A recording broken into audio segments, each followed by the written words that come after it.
One of the most important things that I learned in college had absolutely nothing to do with what I was studying for. Okay, I'm working. This is a Psych 3 class, very odd guy, but he had a couple of really salient points that he made during that course that have stuck with me like super glue for decades. Number one, he always said, because he didn't own a television. He hadn't watched like TV in 10 years. He just read the newspaper and like dialogue with peers. And his point was what you need to know will somehow eventually come to you. Now, my takeaway on that one was sort of kind of like number one, there are a plethora of other sources of information. And two, your own life experience teaches you so much. And just not thinking, but like I said, interfacing with others, sharing perspectives, current events, whatever. Number two takeaway, the biggest stick in the head for me was he used this example. Why Psych 3? I don't know. I'm sure there was a method to the madness.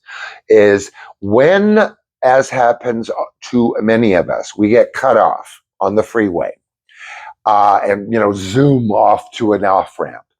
Our, of course, natural instinct at times is to be like raging, which is not a good thing, or just cursing and mad.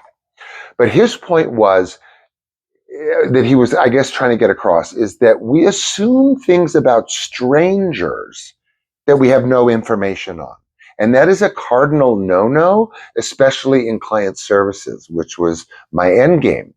So I guess Psych 3 and that sort of dovetailed well, but I've never forgotten that. Not just like being on the freeway, but just like in general, snap assumptions are very dangerous. Then I have my advanced, I don't know why humanities was stuck in there. Well, I was getting rid of the easy stuff first. And so I had this humanities teacher.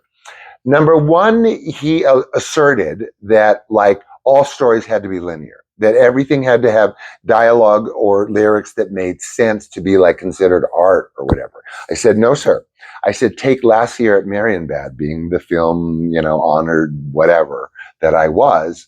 I said, that movie makes no sense. It is a masterpiece, ask anyone, but like she's going, oh, the chandelier, I'm walking, those shoes. Nothing is connected to nothing. Point taken.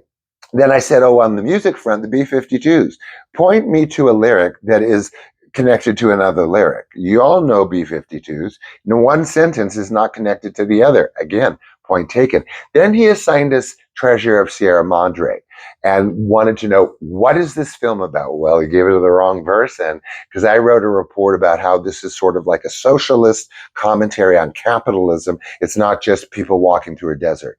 He was so impressed that he read it to the whole class. So in that sense, another thing that was unexpected, of course, if you can call it that, was that I discovered that in education, to me, the more interesting things were things that I realized, Sean, stop assuming that the professor is always right.